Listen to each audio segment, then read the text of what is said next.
முதல் பார்வை நிகழ்ச்சியில் மறுபடியும் உங்களை சந்திக்கிறதுல ரொம்ப மகிழ்ச்சி. இன்றைய நிகழ்ச்சியில் என்னோடு உரையாடுவதற்காக மார்க்சிஸ்ட் கம்யூனிஸ்ட் கட்சியின் பேராசிரியர் அருணன் அவர்களும் வழக்கறிஞர் ரவீந்திரன் துரைசாமி அவர்களும் நமது அரங்கத்துக்கு வந்திருக்கிறாங்க. வணக்கம். நேற்று முழுக்க தொலைக்காட்சிகளில் ஜல்லிக்கட்டு தொடர்பான போராட்டத்தை காவல்துறை கையாண்ட விதம் தொடர்பான நேரலைகள் முழுக்க இருந்தது.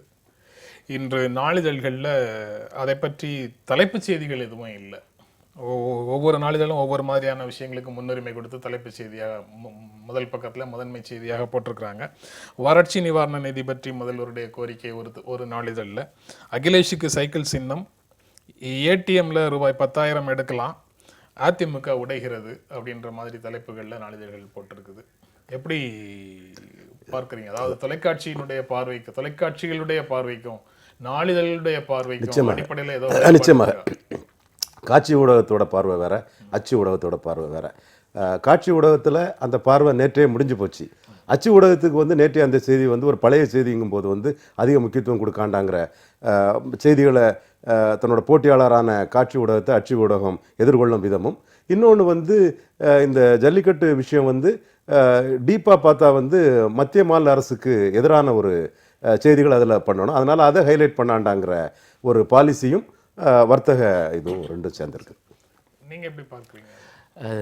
ரெண்டாவது ஐயா சொன்னது மிக முக்கியம் என்று எனக்கு படுகிறது. ஒரு பக்கம் போட்டி இருக்கிறது என்பது உண்மைதான். காட்சிப்படுத்துவதில் இது வசதியாக இருக்குது. மக்கள் களத்தில் நிற்கும் பொழுது காட்சிப்படுத்துவது பரபரப்பானது. ஆகவே இயல்பாக காட்சி ஊடகம் அதை எடுக்குது. ஆனால் இது ரொம்ப ஆச்சரியமாக இருக்குது. அச்சு ஊடகம் அப்படி மக்கள் பரபரப்பாக ஒரு இடத்துல இருந்தாலும் கூட தாங்கள் விரும்புவதை நோக்கி மக்களை மடைமாற்றம் செய்ய முடியுமா என்கிற ஒரு முயற்சியை அச்சு ஊடகங்கள் எடுப்பது இந்த காலத்திலும் ரொம்ப ஆச்சரியமான விஷயந்தான். எனக்கு நம்ம அது அவ்வளோ தூரம் எடுபடாது என்று படுகிறது. நேற்று பூரா இந்த ஜல்லிக்கட்டு அதை நிறைவேற்றுவதில் கொண்டு வருவதில் மத்திய மாநில அரசுகள் செய்திருக்கிற அந்த தோல்வி என்பது மக்களுடைய நெஞ்சில் இருக்குது. பத்திரிகைகளில் அது முதல் பக்க தலைப்புச் செய்தியாக இல்லாதது என்பதை நிச்சயமாக பலரால் உணர முடியும் என்று எனக்கு படுது. அவங்க தங்களை தாங்களே அடையாளப்படுத்துகிறாங்க அல்லது அம்பலப்படுத்தி கொள்கிறாங்க என்று தான் எனக்கு தோன்றுகிறது. இன்றைக்கு எம்ஜிஆர் பிறந்த நாள், நூற்றாண்டு விழா. தமிழ்நாடு அரசு ஒரு விடுமுறை நாளாக இதை அறிவிச்சிருக்குது. தமிழ்நாட்டு மக்களுடைய வாழ்க்கையில் திரையுலகம் மூலமாக, திரைப்படங்கள் மூலமாகவோ அரசியல் மூலமாகவோ எம்ஜிஆருடைய பங்களிப்பு அப்படிங்கிறத எப்படி பார்க்குறீங்க? மற்றவங்க சொல்லாத ஒரு பார்வை மட்டும் நான் இந்த நிகழ்ச்சியில் சொல்ல விரும்புகிறேன்.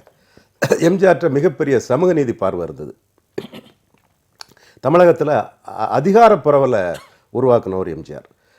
அட்டவணை பிரிவு மக்களில் அனைத்து பிரிவினருக்கும் மந்திரி சபையில் இடம் என்றாலும் சரி, முதல் தமிழகத்தில் பரவலாக எண்ணிக்கை கொண்ட யாதவர் சமுதாயத்திற்கு, ராகவானந்தத்துக்கு மந்திரி சபையில் இடம் என்றாலும் சரி, டெல்டா மாவட்டங்களில் பெரும்பான்மை சமுதாயமான முத்திரையர் சமுதாயத்துக்கு எம்ஆர் கோவிந்தனுக்கு அமைச்சர்கள் இடம் என்றாலும் சரி, உடையார் சமூகத்திற்கு வி சாமிநாதனுக்கு இடம் என்றாலும் சரி, ஆக திராவிட இயக்கத்தின் கொள்கையான அதிகார பரவலை எம்ஜிஆர் உருவாக்கினார்.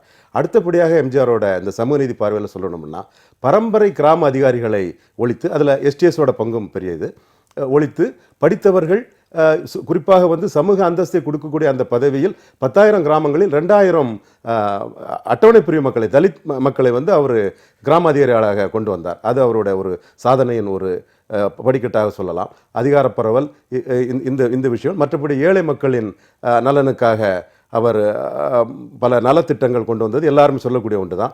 மேல் சபை ஒழிப்பு கூட தாழ்த்தப்பட்ட மக்களுக்கு இடஒதுக்கீடு இல்லாத மேல் சபை ஒழித்தார் என்று ஒரு கருத்து பல சூழலில் ஒழித்தால் கூட அந்த ஒரு கருத்து உருவாகவும் இருக்கிறது. மற்றபடி 31% இடஒதுக்கீட்டை 50%, அதுவும் ஒரு சூழல் என்றாலும் கூட சமூக நீதிக்காக அவர் பங்கள. ஆக தமிழக அரசியல் சமூக நீதிக்காக பெரும் பங்காற்றிய ஒரு தலைவர் எம்ஜிஆர். அது சமூக நீதி பார்வையில் அவர் பார்க்கப்படவில்லை என்பதற்காக இன்று நான் இந்த கருத்துக்களை பதிவு பண்ணுகிறேன். அதாவது அது ஒரு புறம் இருக்க, பொதுவாக எம்ஜிஆர் இந்த சினிமா கவர்ச்சியை வைத்துத்தான் ஆளுங்கட்சியாக தன்னுடைய கட்சியை மாற்றினார், அவர் முதலமைச்சர் ஆனார் என்கிற ஒரு கருத்தியல் ரொம்ப ஆழமாக இருக்குது. அது அண்ணா காலத்திலிருந்தே இந்த சினிமா அரசியல் விட்டது. அதனுடைய இறுதி அறுவடையை எம்ஜிஆர் அனுபவித்தார் என்பது போல சொல்லப்படுகிறது. அது அண்ணாவுக்கும் பொருந்தாது, எம்ஜிஆருக்கும் பொருந்தாதுங்கிறேன். எதை வச்சு சொல்கிறேன்னா, எம்ஜிஆர் 1952 அரசியலிலும் இருந்தார். அவர் சினிமா அரசியல் என்கிற 2 குதிரைகளில் ஒரே நேரத்தில் பயணித்தார். 25 ஆண்டு கால தன்னுடைய அரசியல் பயணத்தினுடைய விளைச்சலைத்தான் 77 அனுபவித்தார். அஃப்கோர்ஸ் நிச்சயமாக சினிமா அவருக்கு மிகப்பெரிய ஒரு வசதியான ஒரு காரணியாக, வாகனமாக இருந்தது என்பதை நான் மறுக்கவில்லை. நான் ஏன் இதை குறிப்பிட விரும்புகிறேன்னா, இந்த மாதிரி சினிமாவில் நல்லா முழுசாக இருந்துட்டு அப்போ இந்த வகையான அரசியல் ஈடுபாடு இல்லாமல் ரிட்டையர் ஆகிற காலத்தில், ஓய்வு பெறுகிற காலத்தில் டக்குன்று அங்கேருந்து அரசியலுக்கு வந்துடலாம், வந்துட்டு ஒரு கட்சி அது ஆளுங்கட்சி ஆகிடும், தான் முதலமைச்சர் ஆயிடலாம் என்கிற நினைப்போடு சில பேர் செயல்பட்டார்கள். அது தோற்று போனதையும் நான் இங்கே நினைவுபடுத்துகிறேன். எம்ஜிஆர் அப்படி அல்ல. இந்த 2 வாகனத்தில் பயணிக்கிறது என்பது கடைசி வரை இருந்தார். 52 அவர் திமுகவிலே சேர்ந்தார். 52 இருந்து அங்கேயே தான் பயணித்து கொண்டிருந்தார். அவங்களுடைய எல்லா அண்ணா ஏற்கனவே இந்த நேரடி போராட்ட களங்களில் இருந்து சினிமா நடிகர்களுக்கு விலக்கு கொடுத்திருந்தார். ஆனால் மற்ற அனைத்து செயல்பாடுகளிலும், திமுகவுடைய செயல்பாடுகளிலும் அவர் தன்னை முழுமையாக ஈடுபடுத்தி கொண்டிருந்தார். அதன் காரணமாகத்தான் அவரால் ஒரு தனி கட்சியை துவக்கி 5 ஆண்டுகளில் ஆட்சியை பிடிக்க முடிந்தது. இந்த உண்மையை சினிமா உலகத்திலிருந்து டக்கென்று அரசியலுக்கு வர வேண்டும் என்று நினைக்கிறவர்களுக்கு நான் சமர்ப்பிக்கிறேன். 1. 2வது அம்சம், சமூக நீதி பற்றி அவர் சொன்னார். அதெல்லாம் உண்மைதான். ஆனால் வர்ணாசிரமவாதிகளின் அழுத்தத்துக்கு அடிபணிந்து அவர் பிற்படுத்தப்பட்ட மக்களுடைய இடஒதுக்கீட்டிலே 9,000 ரூபாய் ஆண்டு வருமானம் என்கிற ஒரு வருமான வரம்பை கொண்டு வந்தார் என்பதை நாம் மறந்துவிடக்கூடாது. அதை அப்படி வரும்பொழுது இடஒதுக்கீடுடைய அளவு என்னாகும், 31% என்று சொன்னார். அதை நிரப்புவதற்கு அந்த 9,000க்கு உள்ளே ஆள் கிடைக்கவில்லை என்றால் 9,000க்கு மேலே உள்ளவர்களையும் அதை கொண்டு போட்டு அந்த இடத்தை நிரப்புவோம் என்று அவர் சொல்லலை. அதுதான் அதில் உள்ள சிக்கல். அதைத்தான் நாங்கள் கடுமையாக விமர்சனம் செய்தோம். ஆனால் அனுபவத்திலே மக்கள் இந்த நிலைப்பாட்டை ஏற்கவில்லை என்று ஒரு தேர்தல் காட்டிய பாடத்தை கண்ட பிறகுதான் அவர் டக்கென்று அதை தன்னை மாற்றிக்கொள்ளவும் செய்தார். அத்தகைய சாதுரியமும் எம்ஜிஆருக்கு இருந்தது என்பதை நான் பதிவு செய்கிறேன். நீங்க கடைசியில் மாற்றிக்கொண்டதையும் நீங்க சொல்லிட்டீங்க. அதான் நான் குறுக்கிட்டு அதான் நானும் அதை இக்கனா வச்சு தான் சொன்னேன் முதல்ல. ஆனா அதுக்கு இந்த முதல்ல ஏன் நடந்துச்சுக்கிறத சொல்லலைங்கிறதுக்காக தான். அதுல என்ன சந்தேகம் வருதுன்னா, ஒவ்வொரு அரசியல் கட்சியும் ஒவ்வொரு அரசியல் தலைவரும் தன்னுடைய இறுதி காலத்தில் என்ன கருத்தை கொண்டிருந்தார்கள் என்று பேசுவதுதான் முறையானது. இடையில செய்த தவறுகளை திருத்தி கொண்டு மாற்றியதெல்லாம் அதையெல்லாம் கிளறி பேசுவது சரியில்லைன்னு ஒரு பொதுவாக பல இடங்கள்ல பழைய சம்பவங்களை பற்றி பேசும்போது கட்சிகளை சார்ந்தவர்களோ அல்லது கட்சியினுடைய தீவிரமான ஆதரவாளர்களோ பதில் சொல்லுவாங்க. அதனால கடைசியில அவர் எடுத்த நிலை தான் மக்கள் உணர்வுக்கு மதிப்பளித்தார், மக்கள் தீர்ப்புக்கு மதிப்பளிக்கிறதா இல்ல பழைய விஷயங்களையும் சேர்த்து பேசுறது சரியா அப்படிங்கிற கேள்வி வருது. இல்ல, எனக்கு என்னன்னா 2 வகையான போக்கு இருக்கு. இப்போ உதாரணமா காந்திக்கு அதுதான் ஏற்படும். நீங்க பாத்தீங்கன்னா இப்பவும் சில நண்பர்கள் அவர் 1920களில் என்ன பேசினார் என்ன சொல்லிக்கிட்டே இருப்பாங்க. ஆனால் 30களின் பிற்பகுதியில் அவர் எத்தகைய நடவடிக்கை எடுத்தார், கோயில் நுழைவு போராட்டம் உட்பட 45-46 அவர் எழுதிய சில கடிதங்களில் தான் இப்பொழுது வர்ணாசிரமத்தை எதிர்க்க கிளம்பி இருக்கிறேன் என சொன்னார் என்று இவ்வளவையும் சேர்த்து பார்க்கணும். நீங்கள் 45-46 மட்டும் எழுதுனதை பார்த்தீங்கன்னா 20கள் அவர் வர்ணாசிரமம் இருக்கட்டும் என சொன்னதை நம்ம புறக்கணிப்பதாகும். ஒரு தலைவருடைய சிந்தனையில் ஏற்பட்ட பரிணாம வளர்ச்சியை முழுமையாக பார்ப்பது தான் அவரை பற்றிய கணிப்புக்கு சரியாக இருக்கும்.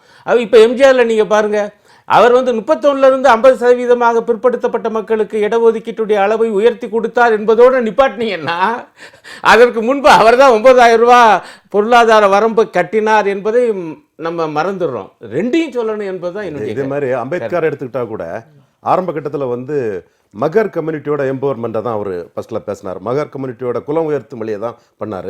ஆனால் அது திரும்ப பிரிஞ்ச பிறகு மற்ற நாட்டுக்காரன் இந்தியாவை எப்படி பார்க்குறான்னு ஒரு வெளிநாடுலாம் சென்று வந்த பிறகு ascending order community, descending order community, இந்த தத்துவத்தின் அடிப்படையில் இந்தியா முழுவதும் ஒடுக்கப்பட்ட மக்களை ஒரே பார்வையாக பார்த்தாரு. அந்த பார்வையில் வேறுபாடுங்கிறது காலகட்டத்தில் ஒவ்வொரு தலைவருக்கும் மாறுபடும். மற்றபடி நடிகர்களை பற்றி அவங்க சொன்னாங்க, என்டிஆர் ஆந்திராவில் சாதிச்சார், அவர் அரசியலில் இல்லாமலே புதுசாக சாதிச்சார். காலமும் சூழ்நிலையும் தேவையும் தான் ஒரு தலைவரை முடிவு பண்ணுது. அது நடிகராட்டும் இருக்கலாம், அரவிந்த் கெஜ்ரிவாலாட்டும் இருக்கலாம். இல்லை இதில் ஒன்றே ஒன்று அவர் சொல்வது சரிதான். என்டிஆர் வந்து எம்ஜிஆருடைய அனுபவத்தை வச்சு தான் கொண்டு வந்தார். ஆனால் அவர் வெற்றி அடைந்தார்னா அவர் ஏற்கனவே ஒரு வகையான அரசியல் நடத்தினார். அவருடைய திரைப்படங்கள் அது ஒரு வகையான பக்தி அரசியல். அந்த பக்தி அரசியலைத்தான் தன்னுடைய கட்சி அரசியலாக மாற்ற முடிந்தது. அத்தகைய எதுவுமே இல்லாமல் நீங்கள் திடீரென்று அரசியலுக்கு வந்து ஜெயிக்க முடியும் என்பது நடக்காது என்பதுதான் நான் மீண்டும் சொல்கிறேன். என்டிஆருக்கு கிடைத்த வெற்றி அங்க சிரஞ்சீவிக்கு கிடைக்கல. சிரஞ்சீவி மத்திய மந்திரி ஆயிட்டார்ல. அது ஒரு வெற்றி. அவர் 50% எடுத்தாரு, ஒரு 15% எடுத்துட்டு அதுக்கு மேல உழைக்காம மத்திய மந்திரி வாங்கிட்டு போயிட்டாரு. அது சுயத்தை இழந்து காங்கிரஸ்ல சேர்ந்து அனுப்பிச்சார். அப்போ ஜல்லிக்கட்டு தொடர்பான செய்திகள் வரல. ஆனா அதிமுகங்கிற காளையை தழுவி அடக்கி கட்டுப்பாட்டுக்குள்ள கொண்டு வருவதற்கான ஒரு போட்டி அதிமுகவுக்குள்ள நடக்கிற செய்திகள் வந்து நாளிதழ்களில் பரவலாக வருது. இன்று எம்ஜிஆர் பிறந்த நாளை ஒட்டி தன்னுடைய அரசியல் பணிகளை தீபா துவங்க இருப்பதாக செய்திகள் இருக்குது. 19ஆம் தேதி முதலமைச்சராகவும் சசிகலா பொறுப்பேற்க கூடும் அப்படிங்கிற செய்தி இருக்குது. அப்புறம் தஞ்சாவூர்ல ஒரு விழாவில் திவாகரன் பேசிய பேச்சுக்கு கேபி முனுசாமியினுடைய எதிர்ப்பு. அவரை எதிர்க்கிற காரணத்தினால கேபி முனுசாமியினுடைய கருத்துக்களுக்கு ஓஎஸ் மணியமும் சிவி சண்முகமும் கொடுக்கிற பதிலடி போன்ற பல செய்திகள் இருக்கு. அதுக்கப்புறம் ரொம்ப முக்கியமானதாக பாரதிய ஜனதா அதிமுகவை உடைக்க பார்க்கிறது அப்படின்னு நடராஜன் பேசிய பேச்சு. இந்த மாதிரி அதிமுக செய்திகள் நிறைய இருக்கு. அதிமுகவுக்குள்ள என்ன நடக்குது அல்லது என்ன நடப்பதற்கான முயற்சிகள் நடக்குது, அது நடக்குமா நடக்காதா, மற்றபடி கட்சியினுடைய பெரும்பான்மை யாரை ஆதரிச்சு நிற்கிறாங்களோ அதோட அது நகர்ந்து போயிடுமா, என்ன சிக்கல்ல இருக்கு? அதாவது அதிமுக பொதுச் செயலாளர் வந்து கட்சியின் பொதுச் செயலாளராட்டும் முதல்வராட்டும் இருந்தாங்க. அவங்க இறந்ததும் அந்த முதல்வர் பதவிங்கிறது பன்னீர்செல்வம் 2 முறை ஜெயலலிதாவால் அடையாளம் காட்டப்பட்டவர்.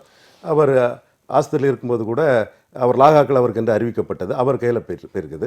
மற்றபடி பொதுச் செயலாளராக கட்சியில் உள்ள எம்பிக்கள், எம்எல்ஏக்கள், ஒன்றிய செயலாளர்கள், நகர செயலாளர்கள், மாவட்ட செயலாளர்கள் எல்லாரும் ஒட்டுமொத்தமாக, குறிப்பாக முதலமைச்சராக இருக்கும் பொருளாளர் பன்னீர்செல்வம் உட்பட எல்லாரும் ஒட்டுமொத்தமாக சசிகலா அவர்களை தேர்ந்தெடுத்திருக்கிறாங்க. ஆக இது வந்து வெளிப்படையாக முழுமையாக இல்லைனா கூட ஒரு டுயல் பவர் சென்டர் இருக்கத்தான் செய்யுது. அந்த டுயல் பவர் சென்டரோட விளைவு தான் நேற்று நடந்த சம்பவங்களும் அதற்கு இவர் கேபி முனிசாமியோட பதிலும் இருக்குது. கேபி முனிசாமி வந்து அதிமுக முன்னாள் அமைச்சர். அவர் வந்து அதில் இவருக்கு பதில் சொல்லக்கூடிய ஒரு வாய்ப்பை பயன்படுத்தி கொண்டு பன்னீர்செல்வம் முதலமைச்சராக தொடர வேண்டும் என்கிற ஒரு கருத்தை வந்து மிக ஆழமாக விதைக்கிறார். பன்னீர்செல்வத்தோட திறமைகள், எளிமை, அணுகும் தன்மை இதெல்லாம் அவர் வந்து பாராட்டக்கூடிய ஒரு சூழல் வருது. ஆக முன்னாடி வந்து ஜெயலலிதா மட்டும்தான் எல்லாரும் பாராட்டுவாங்க, இப்போ சசிகலாவையும் பாராட்டுறாங்க, பன்னீர்செல்வத்தையும் பாராட்டக்கூடிய ஒரு சூழல் இந்த இடத்துல உருவாகுது. ஆக இந்த உருவாட்டத்திலோட விளைவுகளாகத்தான் எல்லாமே நான் பார்க்குறேன். இதில் வந்து பாஜகவின் ரோல் என்னென்னா வெளிப்படையாக இல்லை. ஆனால் பாஜகவின் ரோல் வந்து என்னென்னா, குருமூர்த்தி வந்து துக்ளக் ஆசிரியராக இருக்கிறாரு. அவர் வந்து ஒரு கருத்து சொல்கிறாருன்னா, Panneerselvam is not a push over, he cannot be pressurised too much. இந்த கருத்தை வந்து ஒரு மாதத்துக்கு முன்னாடியே குருமூர்த்தி சொல்லியிருந்தார். அந்த கருத்து இன்னைக்கு சரிங்கிற அளவுக்கு தான் இன்னைக்கு நடராஜனோட கருத்து வந்து பன்னீர்செல்வம் தொடரட்டுங்கிற ஒரு கருத்து வருது. இது எந்த அடிப்படையில் பார்க்குறோன்னா, பன்னீர்செல்வம் வந்து தேர்ந்தெடுக்கப்பட்ட ஒரு முதல்வர். இப்போ அடுத்தபடியாக ஒரு முதல்வரை மாற்ற வேண்டும் என்றால் பன்னீர்செல்வத்தின் அனுமதி வேண்டும். அவர் சம்மதிக்கணும், அவர் ரிசைன் பண்ணணும். அப்போ அவர் ரிசைன் பண்ணலாம், பண்ணாமலும் இருக்கலாம். அப்போ பொலிட்டிக்கல் பாசிபிலிட்டிஸ், பண்ணுனா என்ன பாசிபிலிட்டி, பண்ணலான்னா என்ன பாசிபிலிட்டி. சப்போஸ் அவர் வெல் அண்ட் குட் கட்சி தலைமை கட்டுப்பட்டு பண்ணலாம், அது அவரோட முடிவு. ஒருவேளையில் அவர் நான் எம்ஜிஆரால் அடையாளம் காட்டப்பட்டவன், நான் முதலமைச்சர் தொடரேன் என்று விரும்பி அவர் பண்ணலைன்னா கவர்னர் வந்து அவருக்கு வந்து நம்பிக்கை ஓட்டுக்கு வாய்ப்பு கொடுப்பார். நம்பிக்கை ஓட்டுக்கு வாய்ப்பு கொடுத்தாருன்னா அதில் இப்ஸ் அண்ட் பட்ஸு, அதில் ஜெயிக்கலாம் தோக்கலாம். சப்போஸ் வந்து ஒரு ஜெயித்தாருன்னா முழுமையாக ஜெயிக்கலாம், அல்லது திமுகவின் 89+1 ஜெயிக்கலாம். சப்போஸ் தோத்துட்டாருன்னா மீண்டும் அதிமுகவுக்கு ஒரு வாய்ப்பு கொடுக்கப்படுமாங்கிறது வந்து அடுத்தால ஒரு கேள்வி. இப்படி வந்து பல கேள்விகளுக்கு வந்து ஒரு புதிராக வந்து பிரதமர் மோடியும் கவர்னர் இவர் வித்யாசாகராவும் இருக்கிறார்கள். மோடிக்கு வந்து எந்த முதல்வருக்கு பிறந்தநாள் தெரியுதோ தெரியலையோ, பன்னீர்செல்வத்துக்கு பிறந்தநாள் வந்து ஜனவரி 14 ரொம்ப பிரம்மாண்டமாக அவர் தெரியுது. மற்றபடி வந்து கவர்னர் வந்து இன்னொரு சைடில் வந்து புத்தாண்டு வாழ்த்து வந்து ஸ்டாலினுக்கு சொல்கிறாரு, திமுக கழக தலைவர் கருணாநிதி சொல்கிறார். இதெல்லாம் வந்து ஒரு புள்ளிகள், கோலம் எப்படி விழுங்கிறது நம்ம சொல்ல முடியாது. ஆக இந்த சூழ்நிலையில வந்து பொலிட்டிக்ஸ் வந்து மைண்ட் கேம். உங்களுக்கு வந்து இல்ல, அந்த அந்த வாழ்த்து தெரிவிக்கிற விஷயங்கள்லாம் வந்து நாகரீகமான அப்படியே நடவடிக்கைகள்னு பார்க்க நிச்சயமா முடியாது. அப்படி எல்லாமே கோலத்திற்கான புள்ளிகள் புள்ளிகளா பார்க்கலாம். அந்த புள்ளி கோலம் எப்படி விழும், எந்த மாதிரி கோலம் விழுங்கிறதெல்லாம் வந்து சஸ்பென்ஸ்ல தான் இருக்குது. இந்த சூழ்நிலையில வந்து மைண்ட் கேம். இப்போ வந்து இந்த பொதுச் செயலாளரே முதலமைச்சராக வரணும்னா பன்னீர்செல்வம் ராஜினாமா பண்ணணும். அவர் ஏற்கனவே அவர்கிட்ட ராஜினாமா பற்றி ஒரு கேள்வி கேட்கும்போது அந்த கேள்வியை வந்து அவர் தவிர்த்துட்டு போயிட்டாரு. இப்போ அவரோட நடவடிக்கை எல்லாம் அவர் எம்பவர்மெண்ட் ஆன மாதிரி தான் தெரியுது.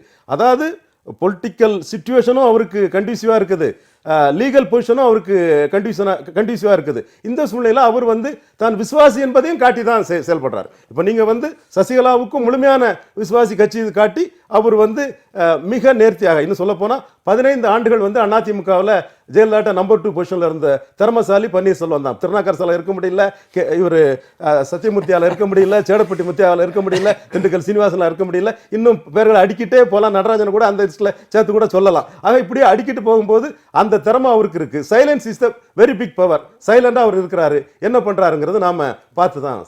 நீங்க எப்படி பாக்குறீங்க அந்த கட்சிக்குள்ள? இதில் திரு நடராஜன் சொன்னது மிக முக்கியமான செய்தி என்று நான் பார்க்குறேன். இப்போ தான் வெளிப்படையாக அதிமுகவுடைய தலைமைன்னு சொல்கிறதா இல்லையான்னு எனக்கு தெரியல, அல்லது தலைமையோடு நெருங்கிய ஒருவர் வெளிப்படையாக பாஜக அதிமுகவை உடைக்க பார்க்கிறது, தமிழகத்தை காவிமயமாக்க பார்க்கிறது, அது வந்து வகுப்புவாத மயமாக்க பார்க்கிறது என்கிற அர்த்தத்திலே அவர் வந்து வெளிப்படையாக பேசியிருக்கிறார். இது ஒரு முக்கியமான திருப்பம் என்று நான் கணிக்கிறேன்.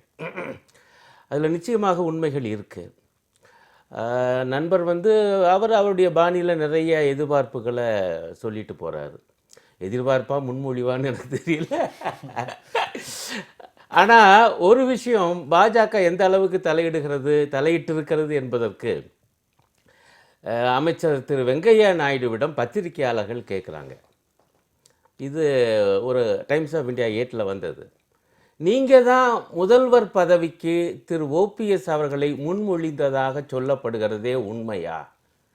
எனக்கு ரொம்ப ஆச்சரியமாக இருந்துச்சு. இப்படி ஒரு கேள்வியை தமிழ்நாட்டு பத்திரிகையாளர்கள் மத்திய அமைச்சரிடம், இன்னொரு கட்சி அமைச்சரிடம் கேட்கக்கூடிய நிலைமை எப்படி உருவாச்சு? இதுக்கு அவர் மறுக்கிறார். ஐயோ, எனக்கு அதுக்கு சம்பந்தம் இல்லைன்னு அடுத்த வாக்கி அவர் என்ன சொல்கிறாருன்னா, ஆனால் ஜெயலலிதா அவர்களுடைய இறுதி நிகழ்ச்சியை பார்ப்பதற்காக, கண்காணிப்பதற்காக, ஏற்பாடுகளை கவனிப்பதற்காக நான் இங்கே தொடர்ந்து தங்கினேன் சென்னையிலேங்கிறார். இது எங்கள் அப்பன் குதிர்க்குள்ளே இல்லைங்கிற மாதிரி முதல்ல மறுத்துவிட்டு இவர் எதுக்கு 2 நாள் மத்திய மந்திரிக்கு எதுக்கு இந்த வேலை? அப்படி என்றால் இவங்க எந்த அளவுக்கு இயல்பு ஒரு மிகப்பெரிய வெற்றியோட உருவாயிருக்கு. உண்மையில் நான் கூட இப்படி எதிர்பார்க்கலை. பாருங்கள், ஒற்றை நபரை சுற்றி ஒரு கட்சி கட்டமைக்கப்படும் பொழுது, அவர் இல்லை, திடீரென்று இல்லை என்கிற நிலை வரும் பொழுது, அந்த கட்சிக்குள்ளே எத்தகைய ஒரு தடுமாற்றம் ஏற்படும் என்பதை நம்ம ஜெயலலிதாவுடைய மறைவுக்கு பிறகு அதிமுகவில் பார்க்குறோம். அதை பாஜக வேறு வகையில் சொல்லுது, பெரிய வெற்றியிடம் வந்துருச்சு தமிழ்நாட்டு அரசியல்லையே அப்படிங்கிறார்.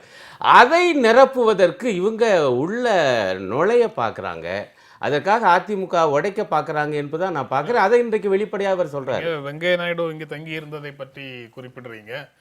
கடந்த சட்டமன்ற தேர்தலின் போதே வந்து தமிழ்நாட்டு முதலமைச்சரை பார்க்க முடிகிறது இல்லை அப்படின்னு சொல்லி மத்திய அமைச்சர் பேசும்போது, பியூஷ் கோயல் பேசும்போது, எனக்கெல்லாம் என் காட்சிக்கு எளியவராகவே முதலமைச்சர் இருக்காரு, நான் எப்போ வேணும்னாலும் அப்பாயின்மெண்ட் வாங்கி பார்க்குறேன்னு சொல்லி சொன்னது வெங்கையா நாயுடு. வெங்கையா நாயுடுக்கும் ஜெயலலிதாவுக்கும் இடையில வந்து ஒரு கார்டியல் ரிலேஷன்ஷிப் வந்து நார்மலாக இருந்திருக்கும்.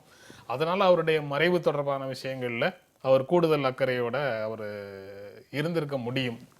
நீங்க என்னதான் அரசியலுக்கு வேறுபாடுகள் இருந்தாலும் இப்ப இருக்கக்கூடிய சூழல்ல பார்க்கும்போது தனிப்பட்ட ஈக்குவேஷன் வந்து ரொம்ப முக்கியமான.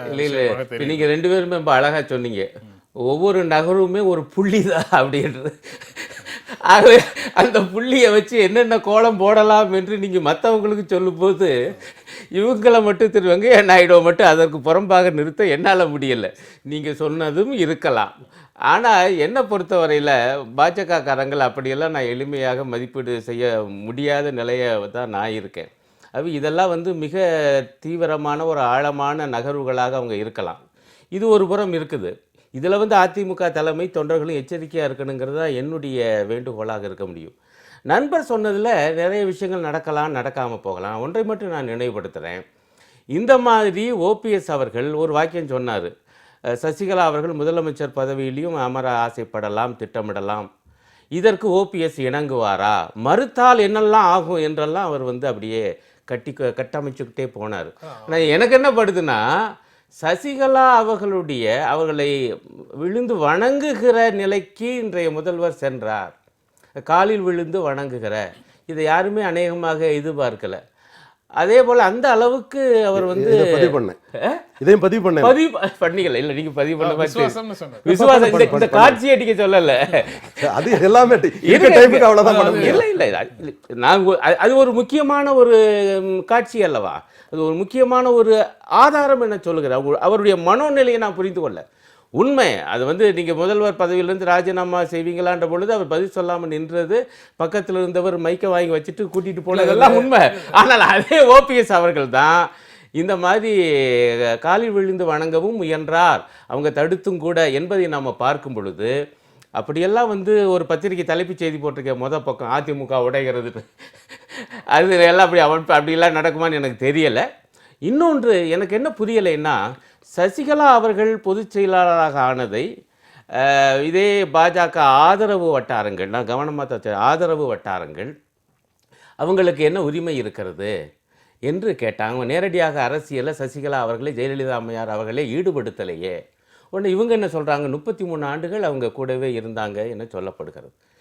அதெல்லாம் போதாது என்ன. எனக்கு என்ன கேள்வி என்றால், இன்றைக்கு தீபா என்பவரை முன்மொழிகிறாங்களே ஒரு கோஷ்டி, இது என்ன? இது வாரிசு அரசியல் இல்லையா, குடும்ப அரசியல் இல்லையா? இவங்க 33 ஆண்டுகள் கூட இருந்தவங்களுக்கே உரிமை இல்லை என்றால், இவங்க ஜெயலலிதா அவர்களுடைய அண்ணன் மகள் என்கிற ஒரே காரணத்தினாலே எனக்கும் உரிமை உண்டுன்னு சொல்கிறாங்க. இது வரைக்கும் என்ன அரசியல் பேசினாங்க? இது வரைக்கும் அதிமுகவில் என்ன இருந்தாங்க? இவங்களையும் வந்து சந்திக்காம தானே இருந்தாங்க ஜெயலலிதா. இப்போ மட்டும் குடும்ப அரசியல் இல்லையா, இது மட்டும் வாரிசு அரசியல் இல்லையா? இது என்னன்னு எனக்கு புரியலை. அதை எப்படி பார்க்குறீங்க? அதாவது தீபாவை அவங்க வந்து பாஜக முன்மொழிகிறதாங்கிற அர்த்தத்தில் தான் பாஜக ஆதரவாளர் தான் சொல்லுவார்னு நினைக்கிறேன். அந்த ஸ்ட்ராட்டஜிக்கலே அது ராங். ஏன்னா நீங்கள் வந்து 1984 ஐயா தாளிங்க நாடார் தான் இங்கே வந்து இந்து முன்னணிக்கு விதைய ஊன்னவர். அப்போ நான் அவரோட நெருக்கமாக இருந்தேன், என்னோட தூரத்து உறவினரும் கூட. அப்போ வந்து 84 வந்து 19ஆம் தொகுதியில் வந்து ஒருத்தர் வெற்றி பெறாரு. மற்றவங்களுக்கு கம்யூனிஸ்ட் கேமச்சந்திரன் நல்ல கேண்டிடேட், அவர் வெற்றி பெற்றதில் மகிழ்ச்சி. ஆனால் அங்கே 2வது பாஜக வருது, குளச்சலில் 2வது பாஜக வருது. ஆனால் ஜெயலலிதா வந்து 89ல் லீடர் ஆகிறாங்க. என்னைக்கு ஜெயலலிதா லீடர் ஆனாங்களோ அன்னைக்கு வந்து பாஜகவின் வளர்ச்சி தடைப்படுது. பாஜகவுக்கு மற்ற மாநிலங்களில் வந்து இப்போ கேரளாவில் 15% வாக்குகள் கேரளாவில் இருக்குன்னா நம்பூதிரி பிராமணர்கள் நாயர்கள் வந்து பாஜக வந்து பெரிய அளவில் ஆதரிக்கிறதான் காரணம். அந்த 15% வாக்குகள் அங்கே வர்றதுக்கு அவங்க தான் ஃபவுண்டர் மெம்பர்ஸாக இருக்கிறாங்க, அவங்க தான் பண்ணுறாங்க. அந்த ஒரு வாய்ப்பு வந்து பாஜகவுக்கு ஒரு பின்னடைவு வந்து 89ல் ஜெயலலிதாவோட லீடர்ஷிப் வந்து கொடுத்தது. அந்த இவ்வளோ காலம் அந்த லீடர்ஷிப் இருந்தது. ஆக நீங்கள் வந்து தீபா லீடர்ஷிப் மீண்டும் வருதுன்னு சொன்னால் அது பாஜகவுக்கு ஒரு லாபங்கிற மாதிரிப்பட்ட ஒரு கணக்கில் அதை நம்ம பார்க்க முடியாது. தீபா லீடர்ஷிப் வந்து வருதுன்னா தமிழகத்தில் வந்து இன்னைக்கு வந்து அடிப்படையில் வந்து ஜெயலலிதாவினுடைய அரசியல் பார்வைக்கும் தீபாவுக்கு என்ன அரசியல் பார்வை இருக்குன்னு தெரியல இன்னும். தீபா வந்து அரசியல் பார்வைனா தீபா வந்து யாரையும் விமர்சனம் பண்ணல, இது வரல, யாரையுமே விமர்சனம் பண்ணல. பாசிட்டிவா எம்ஜிஆர் ஜெயலலிதா போல காப்பாற்ற போறேன்னு தான் சொல்றாங்க. அரசியல் வர்றாங்களாங்கிறது கூட இன்னும் சரியான அறிவிப்பு வரல, வரும்னு நான் எதிர்பார்க்கிறேன். தீபாவோட தாக்கமா நான் என்ன நினைக்கிறேன்னா, உங்களுக்கு வந்து தமிழக அரசியல் வந்து மும்மனை ஆகும். மும்மனை ஆகக்கூடிய ஒரு பட்சத்தில் வரும்போது வந்து கம்யூனிஸ்ட் கட்சிகளான ஒண்ணுமே இல்லை. நாளைக்கு மும்மனை ஆகும்போது வந்து கம்யூனிஸ்ட் கட்சிகளுக்கு வந்து ஏற்கனவே இருந்த ஒரு 10 எம்எல்ஏ, அந்த எம்எல்ஏ உள்ள வாய்ப்பை வந்து அதிமுகவும் கொடுக்கலாம், திமுகவிலையும் கிடைக்கலாம், தீபாவாலையும் கிடைக்கலாம். இந்த வாய்ப்புகள் வந்து கம்யூனிஸ்டுக்கு வரலாம், பாஜகவுக்கு வரலாம், மற்றும் மதிமுகவுக்கு வரலாம், வாசன் கட்சிக்கு வரலாம். காங்கிரஸ் மட்டும் திமுகவை நம்பி 8 எம்எல்ஏ பெற்றாங்க. ஆக இப்போ வாய்ப்பு பெறாத கட்சிகள் வந்து தீபா வந்து அரசியல் களத்தை மும்முனைமையாட்டு ஆக்கிவிட்டால் அந்த வாய்ப்பு இல்லாத கட்சிகள் எம்எல்ஏ ஆக முடியாத இந்திய கம்யூனிஸ்ட், மார்க்சிஸ்ட் கம்யூனிஸ்ட் போன்ற கட்சிகளுக்கு ஒரு வாய்ப்பு வர்றது வாய்ப்பு இருக்காது. தீபாவால் தான் வரும் நான் சொல்ல முடியவில்லை, அதிமுகவிலே வரலாம். மற்ற அடுத்தபடியாக சமூக நீதி பார்வை. நீங்க வந்து தீபா முன்னுக்கு வருவது அதிமுகல ஒரு பிளவை ஏற்படுத்தும் இல்ல, அது வந்து- அனுமானத்துல இருந்து பேசுறீங்க. திமுக அதிமுக இல்ல, இல்ல. மூன்றாக இல்ல, இல்ல, அதிமுக பிளவு வராது. அதிமுகவில் ஒரு பொதுச் செயலாளர் வந்துட்டாருன்னா அது நிரந்தர பொதுச் செயலாளர் தான்.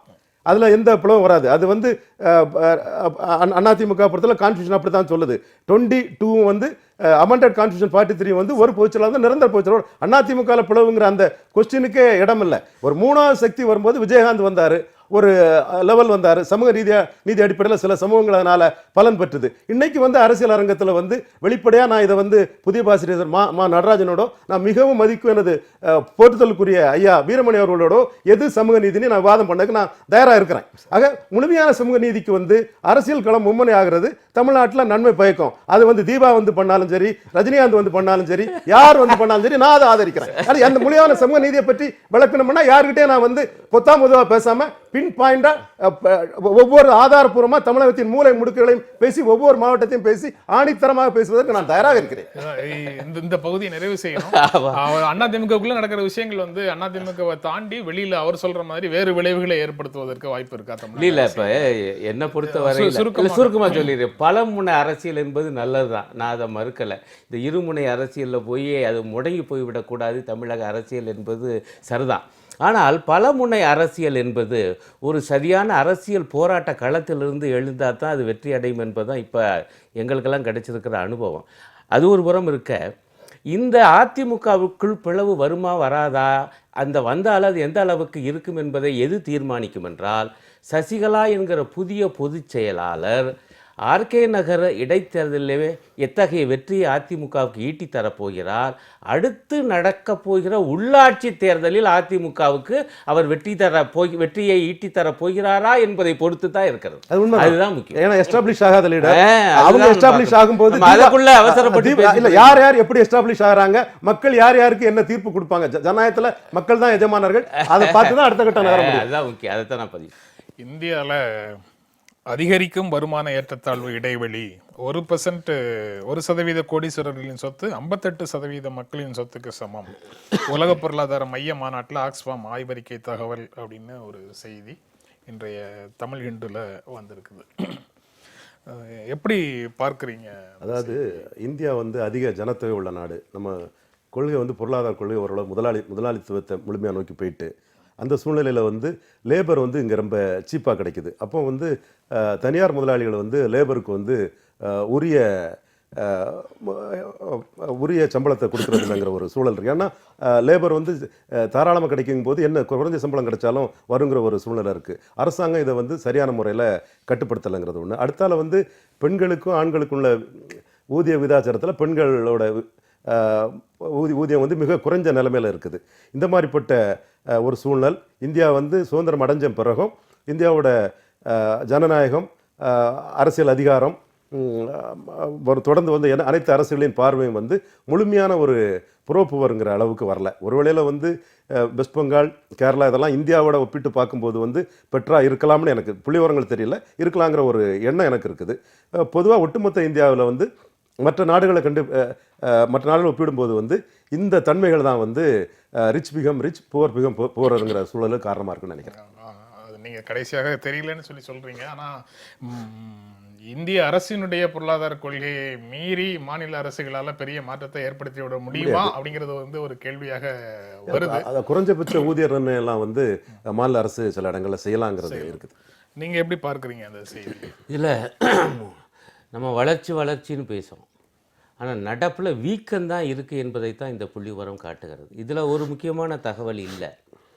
இந்த 1% பகாசுர கோடீஸ்வரர்களுடைய அந்த சொத்து மதிப்பு, செல்வத்தினுடைய மதிப்பு இன்றைக்கு இந்தியாவுடைய ஒட்டுமொத்த செல்வத்தில் 58% கொண்டிருக்காங்க என்பது செய்தி.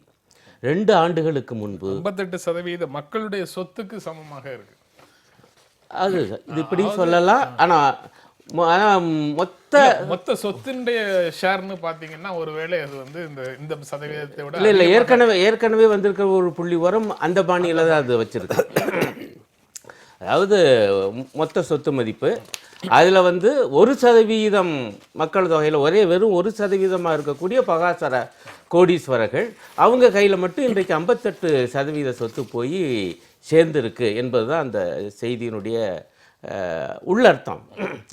இதில் என்ன முக்கியமான செய்தியில் விடுபட்டுருக்குன்னா ஏற்கனவே வந்த செய்தி தான் இது. அது என்னன்னா 2 ஆண்டுகளுக்கு முன்பு மோடி அரசு வருவதற்கு முன்பு இந்த 1% பகாசுர கோடீஸ்வரர்களுடைய சொத்து மதிப்பு மொத்த சொத்து மதிப்பில் 49% தான் இருந்துச்சு. 2 ஆண்டுகளில் 9% அது வீங்கி இருக்கிறது. அப்படின்னா அரசாங்கமே திட்டமிட்டு இத்தகைய வீக்கத்தை உருவாக்கி வருகிறது என்பதுதான் எங்களுடைய மதிப்பீடு. இது பற்றி எங்களுடைய பொதுச் செயலாளர் தோழர் யெச்சூரி விரிவாக தன்னுடைய ட்விட்டர்லையும் ஃபேஸ்புக்லையும் கொடுத்துக்கிட்டே இருந்தாங்க அப்பொழுது இதெல்லாம் வருவதற்கு முன்பே. அதை நான் இங்கே பதிவு செய்கிறேன். இப்போ நம்முடைய கவலை வந்து அதுதான். நம்முடைய அரசியல் சாசனத்தினுடைய வழிகாட்டு நெறிமுறைகளில் வேறு சில விஷயங்களை பாஜக காரங்க பேசுகிறாங்க. அதில் ஒரு நெறிமுறை என்ன சொல்லுதுன்னா, இந்த பொருளாதார ஏற்றத்தாழ்வை சுருக்குவதை தன்னுடைய நெறிமுறையாக அரசு கொள்ள வேண்டும் என்பதும் அதில் ஒன்று இருக்குது. ஆனால் காங்கிரஸ் அரசும் சரி பாஜக அரசும் சரி அந்த வழிகாட்டும் நெறிமுறையை கடைப்பிடிப்பதாகவே தெரியவில்லை என்பது தான் இந்த புள்ளி விவரம் காட்டுகிற உண்மை. என்ன ரொம்ப ஆபத்தான விஷயம்னா, வேறு சில வளர்ந்த நாடுகள் என சொல்லப்படுகிற நாடுகளில் கூட இந்த பள்ளம் இவ்வளவு ஆழமாக அகலமாக இல்லை. அதான் உள்ள சிக்கல். இந்தியா என்பது அத்தகைய அந்த முதல்ல வருது இந்த இவ்வளவு அகலமாக இருக்க இந்த வேறுபாடு அதில் வரக்கூடிய 1-2 நாடுகளில் இது ஒரு நாடாக இருக்கிறது என்பது தான் ரொம்ப கவலை தரக்கூடிய விஷயம். இந்த செய்தியில் ஒரு முக்கியமான பாருங்கள், இதுக்குள்ளேயும் இந்த 1%க்குள்ளேயும் இதில் இந்தியாவில் உள்ள 7 பெரும் பணக்காரர்களிடம் $21,600 கோடி குவிந்துள்ளது. இது இந்தியாவின் 70% மக்கள் வசம் உள்ள சொத்துக்களின் மதிப்புக்கு இணையானது. இது நீங்கள் என்ன சொல்லுவீங்க? அப்படின்னா உண்மையிலேயே இந்த நாட்டுடைய பொருளாதாரத்தை ஆட்டி படைப்பது இந்த 7 பேராக தான் இருக்கும். வேணும்னா இன்னும் கொஞ்சம் சேர்த்து போனோம்னா இந்தியாவில் 84 கோடீஸ்வரர்களுடைய ஒட்டுமொத்தமாக $24,800 கோடி மதிப்பிலான சொத்து உள்ளதுங்கிறாங்க. மொத்தத்தில் ஒரு 84 பேர் தான் இந்த நாட்டுடைய பொருளாதாரத்தை அவங்க கைவசம் வச்சுருக்காங்க. அதுலேயும் 7 பேர். இதில் இன்னொரு விஷயம் என்னென்னா, இதுதான் இந்த நிலைமை. குமாரமங்கலம் பிர்லாவை தவிர மற்றபடி முகேஷ் அம்பானி, சிவநாடார், லட்சுமி மிட்டல், அசீம் பிரேஜி எல்லாம் வந்து முதல் தலைமுறை தொழிலதிபர்கள் தான், பரம்பரை தொழிலதிபர் அல்ல. அப்போது முதல் தலைமுறையிலையும் தொழிலதிபராகி இதாகக்கூடிய ஒரு லெவல் பிளே இந்தியாவுக்குள்ளே இருக்குங்கிறத அந்த ஒரு பார்வை இதில் பார்க்கலாம். இதில் இதை வந்து குமாரமங்கலம் பிர்லா தவிர மீதி எல்லாருமே வந்து முதல் தலைமுறையில் இல்லை, இது ஆடுகளும் சமமானது இருக்கிற அர்த்தத்தில் அவர் சொல்கிறாரு. நான் எப்படி பார்க்குறேன்னா, குரோனி கேபிட்டலிசத்துக்கு இது நல்ல உதாரணம். அதாவது ஒரு சில பேரை மட்டும் வளர்த்து விடுகிற அந்த சலுகை சார் முதலாளித்துவம் அல்லது நெறியற்ற முதலாளித்துவ நெறிமுறைகளை கூட கடைப்பிடிக்காமல் சில பேரை மட்டும் திட்டமிட்டு வளர்த்து விடுவது, அதன் காரணமாக அரசுக்கும் அல்லது தொடர்ந்து வருகிற அரசுகளுக்கும் இவர்களுக்கும் இடையிலான ஒரு தவறான கூட்டணி என்பது உருவாகி இருக்கிறது என்பதையும் இது காட்டுகிறது என்று எடுத்துக்கொள்ளலாம். ஒரு கிரானிக் கேபிட்டலிசத்தில் வந்து இதில் இருக்கக்கூடிய எல்லாரையும் சொல்ல முடியாது. இல்லை, அதான் ஒரு பொருளாதார கொள்கையில் அரசு கடைப்பிடிக்கிற ஒரு கொள்கையின் காரணமாக சில விளைவுகள் இருக்கும். அதில் ஒரு விளைவாக இந்த விஷயத்தை பார்க்க முடியும்.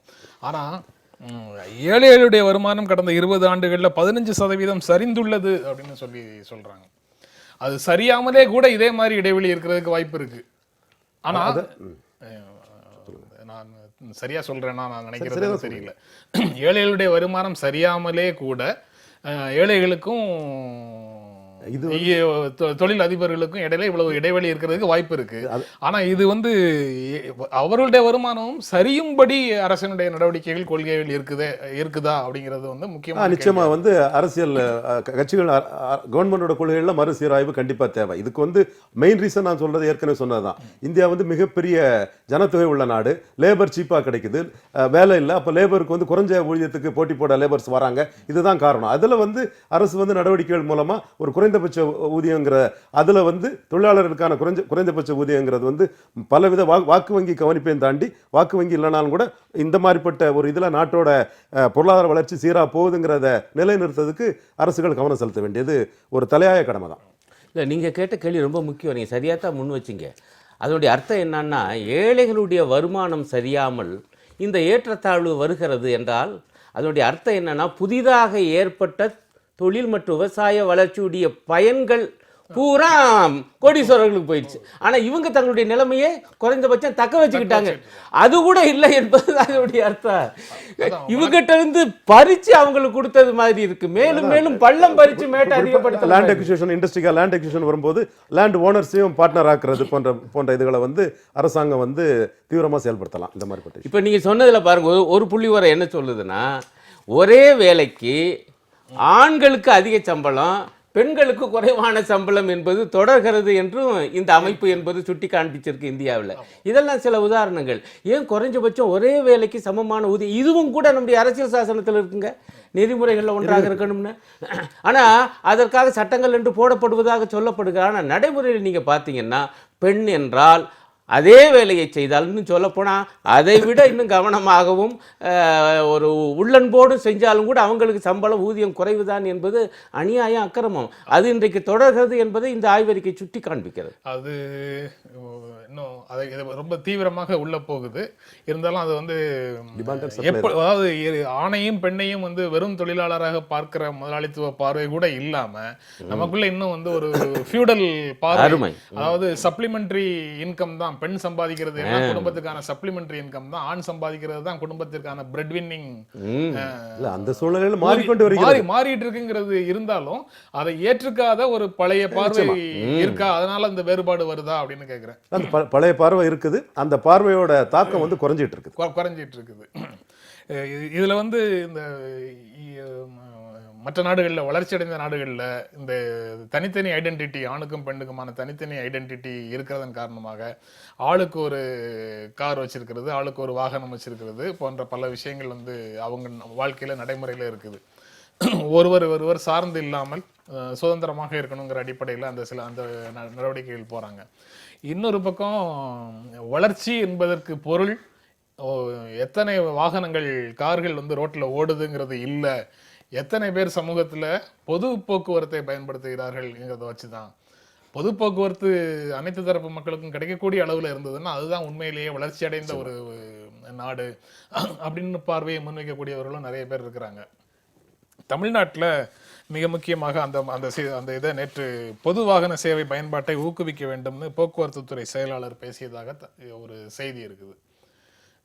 இங்க பொது வாகன சேவை பயன்பாட்டை ஊக்குவிக்க முடியாமல் போவதற்கு, அல்லது இங்க நம்ம வந்து தனித்தனி வாகனங்கள்ல நாம அலுவலகத்துக்கோ மற்ற இடங்களுக்கோ போயிட்டு வருவதற்கு பின்னால் இருக்கக்கூடிய உளவியல் என்ன?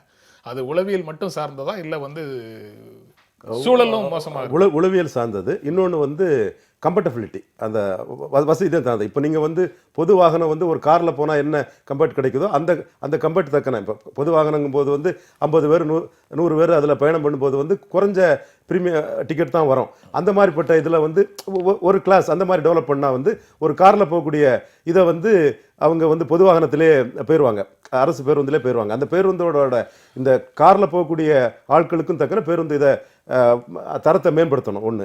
ரெண்டாவது வந்து இப்படி பண்ணுறதுனால ஆயில் கன்வர்ஷன் நாட்டுக்கே கிடைக்குது.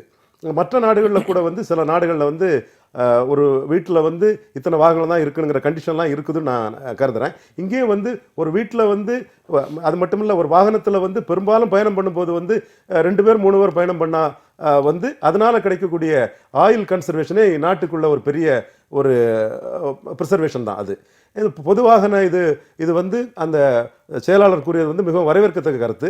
அந்த மக்கள் அதை பயன்படுத்தக்கூடிய அளவு, குறிப்பாக வந்து வசதி படைத்தவர்கள் அதை பயன்படுத்தக்கூடிய அளவுக்கு அதையே கேட்டகரைஸ் பிரித்து இன்னும் அதில் உள்ள தரத்தையும் வாய்ப்புகளையும் வசதிகளையும் பெருக்கினால் அது வந்து செயல்படுவதற்கு எளிதாக இருக்கும். அதாவது இது ஒரு அடிப்படையில் வரவேற்கத்தக்க கருத்து தான் செயலாளர் சொல்லியிருப்பது. ஆனால் நான் அவருடைய தரப்பையும் யோசித்து பார்க்கணும். பொது வாகன சேவையை மக்கள் பயன்படுத்தணும் அப்படி என்றால் பொது வாகன சேவை தரமாக இருக்கணும். இன்றைக்கு நமக்கு வருகிற செய்தி நீங்கள் முகநூல்லாம் பார்த்தீங்கன்னா சில வாகனங்களுடைய புகைப்படம் வருது, படிக்கட்டே இல்லாமல் வாகனம். உண்மையிலேயே டிரைவருக்கு கண்டக்டர் வந்து கொடை பிடிக்கிறார் வண்டிக்குள்ளே, அந்த மாதிரி ஒழுகுது. திடீர்னு மழை வந்துருச்சு போல் இருக்கு. இத்தகைய வாகனங்களை எல்லாம் எப்படி நம்முடைய அரசு என்பது சாலையில் அனுமதிக்குது என்று எனக்கு புரியலை. ஆகவே அந்த காலக்கெடு முடிந்தவுடன் அந்த புது வாகனங்களை அறிமுகப்படுத்துவது என்பது இன்றைக்கு வேகப்படுத்தப்பட வேண்டும். நான் ஒப்புக்கொள்கிறேன், பிற மாநிலங்களுடன் ஒப்பிடும் பொழுது தமிழகத்தில் அரசு பஸ் போக்குவரத்து சிறப்பாகவே இருக்கிறது என்பதுதான் என்னுடைய கணிப்பு. பல மாநிலங்களுக்கு போய் பார்த்துட்டு வந்து சொல்கிறேன் நான். ஆனாலும் போதாது. இதை நீங்கள் அதிகப்படுத்தினீங்கன்னா நிச்சயமாக தனி வாகனம் வாங்குவது என்பது குறை. இன்றைக்கி அதிகமாக வாங்குறது கார்கள் இல்லைங்க, இருசக்கர வாகனத்தை எல்லாரும் வாங்குறாங்க. நான் அதை கவனிக்கிறேன். இப்போ வீட்லேயும் வந்து கொஞ்சம் பிள்ளை எனக்கே பதட்டமாக இருக்குதும், பெரிய பையனாக கூட வந்திருக்க மாட்டான், உடனே வாங்கி கொடுக்குறாங்க வீட்லேயும். அந்த மாதிரி வாங்கி தருகிற போக்கு என்பது அதிகரிச்சிருக்கு. அதற்குள்ள நண்பரும் நீங்களும் சொன்ன போல் உளவியலும் என்பது இருக்குது. பக்கத்து வீட்டு பையனுக்கு பைக் இருக்குது, நம்ம வீட்டு பிள்ளைக்கு இல்லையா?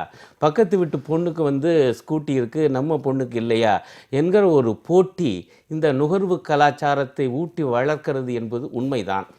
ஆனால் அதை குறைக்க வேண்டுமென்றால், முழுமையாக ஒழிக்க முடியும் என்று எனக்கு படலை, ஆனால் குறைக்க வேண்டுமென்றால் இந்த பொது வாகன சேவையை தரப்படுத்த வேண்டும் என்று நான் கேட்டுக்கிறேன்.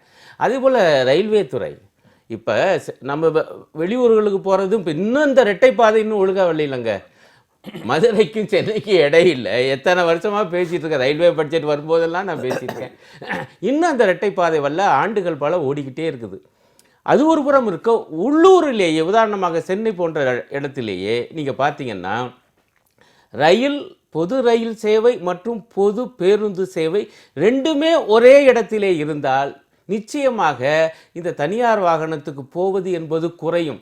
நீங்கள் சென்னையில் கூர்ந்து கவனிச்சிங்கன்னா நீங்கள் பஸ் எங்கே அதிகமாக இருக்கும்னா வேறு வழி இல்லை, இந்த மெட்ரோ ட்ரெயினோ அல்லது எலக்ட்ரிக் ட்ரெயினோ இல்லாத இடங்களில் தான் இது அதிகமாக இருக்கும். அது இருந்தால் இது இருக்காது, இது இருந்தால் அது இருக்காது. ஆனால் நான் என்ன கேட்குறேன், ரெண்டுமே இருந்தால் மத்திய அரசும் இதில் வந்து தலையிட்டு இத்தகைய பெரு நகரங்களில் இந்த ரயில் வாகன வசதியையும் அதிகப்படுத்தினால் நிச்சயமாக இது குறையும்.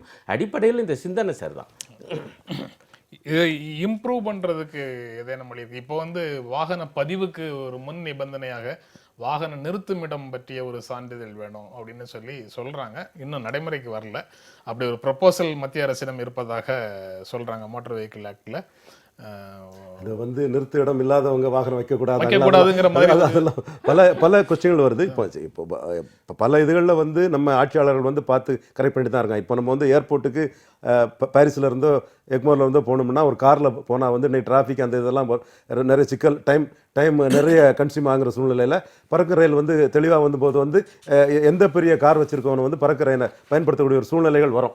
டைமும் பல இது சூழ்நிலை வரத்தான் செய்யும். இது வந்து மேக்சிமம் வந்து இதை கற்றல் பண்ணக்கூடிய அளவுக்கு புதிய புதிய திட்டங்கள் போடப்பட வேண்டியதுதான். அது வந்து ஒருத்தருக்கு உரிமையை பாதிக்காத அளவுக்கு இருக்கணும். இதை ஒட்டியே வேறொரு வேறுபாடு இருக்குது. பிற நாடுகளுக்கும் நமக்கும் இடையில உண்டான வேறுபாடுன்னு பார்க்கும்போது இன்னைக்கு தினமணியில் வந்து ஒரு தலையங்கம் எழுதியிருக்கிறாங்க. ஏற்கனவே செய்தியாக சில நாட்களுக்கு முன்னால் வந்தது. விஐபி கல்ச்சர் அப்படிங்கிறது வந்து இங்கே ரொம்ப அதிகமாக இருக்குது. மற்ற நாடுகளில் அதிகாரப்பூர்வமாக விஐபிங்கிற சிறப்பு தகுதி படைத்த நபர் பிரிட்டனில் 84 பேருக்கு மட்டுமே தான் அந்த தகுதி கொடுத்துருக்குறாங்க. ஃப்ரான்ஸில் வந்து 109 பேர், ஜெர்மனியில் 142 பேர், ஜப்பானில் 125 பேர். இவர்களுக்கு கிடைக்கக்கூடிய அதிகபட்ச சலுகைங்கிறதும் விமான நிலையத்தில் சோதனைகளில் முன்னுரிமை, அவங்க முதல்ல போய்க்கலாங்கிறதும், அரசு நிகழ்வுகளில் முன் வரிசையில் அமர்வார்கள் அப்படிங்கிறத தாண்டி வேறு தனிச்சலுகைகள் எதுவும் அவங்களுக்கு கிடையாது அப்படின்னு சொல்கிறாங்க. அது தலையங்கம் சொல்லுது.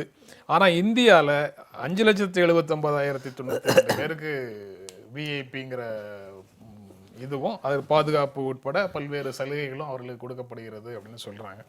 இதை ஒரு வேதனையான கலாச்சாரம்னு அந்த தலையங்கம் குறிப்பிடுது. அதில் அந்த தலையங்கத்தப்புறம் நான் படித்தேன்.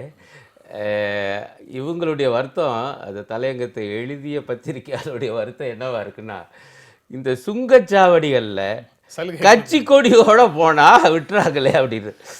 அது உண்மைதான். இப்போ நான் அப்படி ஒரு சுங்கச்சாவடியை கடந்து தான் இப்போ உங்கள் ஊடகத்துக்கு வர வேண்டியிருக்கு. அவர் நம்ம ஓட்டுநர் வந்து நான் ஊடகக்காரங்கன்னு சொன்னால் கூட அவங்க வந்து ஒத்துக்கொள்வதில்லை, வசூல் பண்ணிடுறாங்க. பட் வந்து ஆனால் கட்சி கொடியோடு நான் வாகனத்தில் வந்தேன்னு வச்சுக்கோங்க, உடனே விட்டுறாங்க. அது உண்மைதான். பட் ஆனால் அது எவ்வளோ பேருக்கு அப்படிப்பட்ட சலுகை கிடைக்குது? அதை ஒரு பெரிய பிரச்சனையாக இந்த விஷயத்தை முன்வைக்கிறதுக்கு அவங்க எடுத்துக்கொண்ட உதாரணம் சரியில்லை. எனக்கு ரொம்ப ஆச்சரியமாக இருக்குது. OMR போன்ற ஒரு சாலையில் நகரத்துக்கு உள்ளுக்க தான் அநேகமாக இருக்கா, அந்த சாலையில் இன்னும் எத்தனை ஆண்டு காலத்துக்கு இந்த சுங்கச்சாவடியை வச்சு வசூலிக்க போகிறாங்க? எனக்கு ஒன்றும் புரியல. ஒரு வருஷத்துக்கு முன்னாடி கூட 22 ரூபாய் தான் இருந்துச்சு, இப்போ 25 ரூபாய் ஆகிட்டாங்க. அப்போ போக வர 40 ரூபாய் இருந்துச்சு, இப்போ 50 ரூபா வசூல் பண்ணுறாங்க. எத்தனை கோடி ரூபா! இந்த செல்லா நோட்டு விவகாரத்தில் கொஞ்சம் காலத்துக்கு அது இல்லைன்னு வச்சுருந்தாங்க. ஆனால் அதில் அவங்களுக்கு நட்டம் வந்துடும் அந்த தனியாருக்குன்னு சொல்லி அந்த நட்டத்தை மத்திய அரசு ஈடுகட்டுது, பல ஆயிரம் கோடி ரூபாய் தூக்கி தருது என்று செய்தி வருது. அப்படி என்றால் அடிப்படையான விஷயம், இத்தகைய சுங்கச்சாவடிகள் தேவையா என்பதுதான் முக்கியமாக எழுப்ப வேண்டிய கேள்வி. மற்றபடி அந்த உணர்வை நான் ஏற்றுக்கொள்கிறேன், அந்த தலையங்கத்தினுடைய உணர்வு.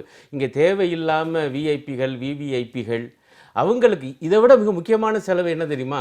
இந்த விவிஐபிகள் என்பதற்கு கொடுக்கப்படுகிற அந்த பாதுகாப்பு செலவு. ஒருத்தர் எத்தனையோ வகையான கேட்டகரிஸ் இருக்கு. அப்போ ஒவ்வொன்றா பார்த்தா ஒய்யிலிருந்து XYZன்னு சொல்லி என்னென்னமோ வரிசையாக இருக்குது. அது 13 காவலர்கள் ஆரம்பித்து எத்தனையோ வகையான முறையில் அது போயிட்டே இருக்குது. இதெல்லாம் வந்து ஆனால் இதில் ஒரு ஒப்பீடு இல்லை. அந்த நாடுகளில் உண்டான மக்கள் தொகை என்ன, அது இங்கே வந்து இந்த மக்கள் தொகைக்கு ஏற்ப இவ்வளவு அதிகமாக விஐபிகள் இருக்காங்களா, அது வந்து ஒப்பீட்டளவில் அது உண்மை சரியா அப்படிங்கிற விவரம் வந்து அதுக்குள்ள இல்லை. தனித்தனியாக அதுல 100 பேர் தான், ஜப்பான்ல 125 பேர் தான், இங்க வந்து 5 லட்சம் பேர்னு பார்க்கும்போது ஒரு மலைப்பு வருது. ஆனா அதாவது அதை எப்படி எந்தெந்த ஆங்கிள் எல்லாம் பார்க்கணுங்கிறது வந்து ஒரு கேள்வியாக வருது. பொதுவாக என்னன்னா லா மேக்கர்ஸ் வந்து தங்களுக்கு சாதகமாட்டே சட்டத்தை உருவாக்கிடுறாங்க. குறிப்பாக வந்து MBMLAக்களுக்கு சம்பளத்திலேருந்து இந்த மாதிரிப்பட்ட இதுகள்லாம் வருது. மற்றபடி இவங்க வந்து சுங்கச்சாவடி வந்து ப்ராக்டிக்கல் பொசிஷன்னா, கட்சி கொடி பிரச்சனைனா, அது பிரச்சனை வந்துட்டுன்னா 100 பேர் வந்து அதை தடுத்துட்டாப்புலன்னா இவங்க திரும்ப போலீஸுக்கு போகணும்.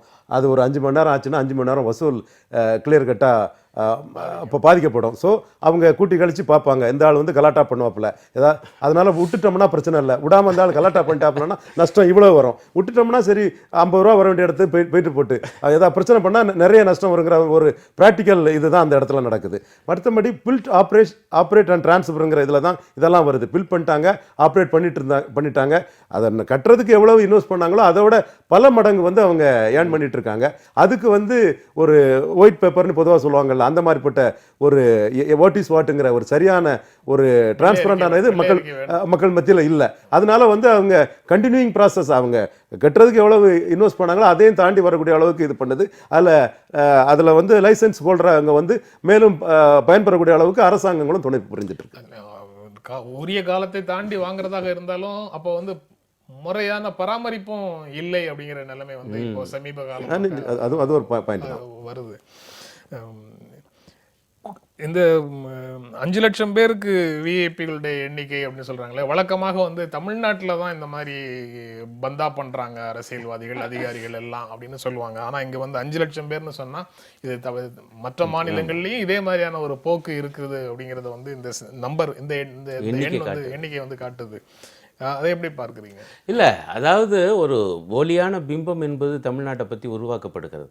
அது உண்மைதான். இங்கேயும் வந்து தவிர்க்கப்பட வேண்டிய சில பந்தாக்கள் இங்கே நடைபெறுகின்றன என்பதை நான் மறுக்க மாட்டேன். பரவாயில்ல, இப்போ கூட நல்ல விஷயந்தான் திமுகவுடைய செயல் தலைவர் சொல்லியிருப்பது, என்னுடைய காலில் விழாதீர்கள். அது வந்து ஒரு பெரியவங்கிட்ட வந்து சில முக்கியமான தருணங்களில் ஆசீர்வாதம் பெறுவது என்பது தான் ஒரு பொதுவான ஒரு பண்பாடு. அது வந்து அரசியல் ஆதாயத்துக்காக காலில் விழுவது என்பது ஆரம்பமாயிடுச்சு. அது ரொம்ப தீவிரமானது என்பது எம்ஜிஆர் காலத்தில் ஆரம்பித்து ஜெயலலிதா காலத்தில் ஒரு உச்சத்துக்கு போச்சு. அது ஒரு வகையான அருவருப்பை உருவாக்கி அதை உணர்ந்து கொண்டு இன்றைக்கு தான் அப்படி காலில் விழும் கலாச்சாரம் திமுகவில் வேண்டாம் என்று செயல் தலைவர் சொல்கிறார். ஆக நீங்கள் சொல்கிறீங்களே இந்த பந்தாக்கள், அதில் இது ஒரு மிக முக்கியமான அம்சம். இது அதை உணர தலைப்பட்டிருக்கோம். ஆனால் இத்தகைய பந்தா காட்டுவது என்பது பல அரசியல் கட்சிகள் பல மாநிலங்களில் இருக்கத்தான் செய்யுது. இன்னும் மத தலைவர்களிடமே இருக்குது. நம்ம அதை பற்றி பேசுவதே இல்லை. நீங்கள் கூர்ந்து கவனிச்சிங்கன்னா இதை விமர்சிக்கிறவங்க அதை விமர்சிக்கவே மாட்டாங்க. ஆகவே இது பல வகையான இது இருக்குது. நான் அதுதான் இந்த உதாரணமாக சொன்னேன். இப்போ எந்த அளவுக்கு ஆகிப்போச்சுன்னா, ஒருத்தருக்கு வந்து பாதுகாப்பு தேவையோ தேவையில்லையோ ஆனால் வாங்கணும், அதை வாங்கினா தான் முக்கியமான தலைவர் என்று கட்சிக்காரங்களும் அங்கீகரிப்பாங்க, இந்த சமுதாயமும் அங்கீகரிக்கும் என்கிற நிலைக்கு வந்துட்டு அவங்கவுங்க இப்போ இன்னைக்கு விண்ணப்பம் போட்டுட்டு இருக்காங்க, எனக்கு கொடுங்க உங்களுக்கு கொடுங்க என்று. அப்படி பல பேருக்கு கொடுக்கப்பட்டிருக்கிறதாக சமீபத்தில் கூட செய்தி வந்திருக்குது. இதே இப்போது உள்ள உள்துறை அமைச்சகமே. ஆகவே இந்த பந்தாக்கள் என்பது ஒரு முதலாளித்துவ குணம். இன்னும் சரியாக சொல்லப்போனால் நிலப்பரத்துவ குணத்தினுடைய மிச்ச சுற்றத்தை இன்றைய தினம் முதலாளித்துவம் வந்து சுவீகரித்திருக்கிறது என சொல்லுவேன் நான். ஜார்ஜ் ஆர்வலோட அனிமல் ஃபார்ம் வந்து கம்யூனிசத்தை விமர்சித்து பண்ண ஒரு நாவல். அதில் உள்ள கோட்டனா all are equal, some are more equal. இங்கே சம் ஆர் மோர் ஈக்குவலோட அளவு வந்து மிகவும் அதிகரிச்சுட்டே போயிட்டு இருக்குது. ஒரு பார்வையில் எங்கேருந்து ஆரம்பிச்சிருக்கோம்னா, வெளியில ஏற்படக்கூடிய சில வன் செயல்கள், பயங்கரவாத தாக்குதல்கள், இதிலிருந்து தலைவர்களை பாதுகாக்கிறது, முக்கியமானவர்களை பாதுகாக்கிறதுக்காகன்னு ஆரம்பிச்சிருக்கோம். ஆனால் அது கடைசியில் ஒரு ஸ்டேட்டஸ் சிம்பிளாக மாறி, ஆடம்பரமாக மாறி, மக்களிடமிருந்து தங்களை தனிமைப்படுத்தி காட்டுவது. ஒன்றை மட்டும் சொல்லிடுறேன், ஆர்வலை பற்றி சொன்னதுனால அதான் உள்ள சிக்கல் பாருங்க. அவங்களுக்கு கம்யூனிஸ்டை பிடிக்கலைன்னா அதை மட்டும் அதில் இருக்கக்கூடிய எதேன்னு தவறு நடந்து அதைத்தான் சுட்டி காண்பிப்பாங்களே தவிர முதலாளித்துவத்தில் நடக்கக்கூடிய போலிகள் பற்றி, போலி கலாச்சாரத்தை பற்றி சொல்ல மாட்டாங்க. இதே இங்கேயும் நடக்குது. பாதுகாப்பை பற்றி ஒரு சின்ன சம்பவம், சும்மா சாதாரண சம்பவம் தான். ஒரு கட்சியோட பொதுச் செயலாளர்கிட்ட ஒரு கட்சியோட எம்எல்ஏ சொன்னது, என்னம்மா நீ பாதுகாப்புல இருந்துட்டு ரவுடித்தனம் பண்ற, நீ பாதுகாப்பை விலகிட்டு போமான்னு. ஸோ பாதுகாப்பு வந்து கட்சி தலைவர்களுக்கு கட்சியோட எம்எல்ஏ கிட்ட இருந்து பாதுகாக்க தேவை இருக்குது. நடந்தது சிறுலிபுத்தூர்ல. இந்த நிகழ்ச்சியில பங்கேற்று உங்களுடைய கருத்துக்களை பகிர்ந்து கொண்டிருக்க எங்கள் நெஞ்சார்ந்த நன்றி. மீண்டும் சந்திப்போம். நன்றி, வணக்கம்.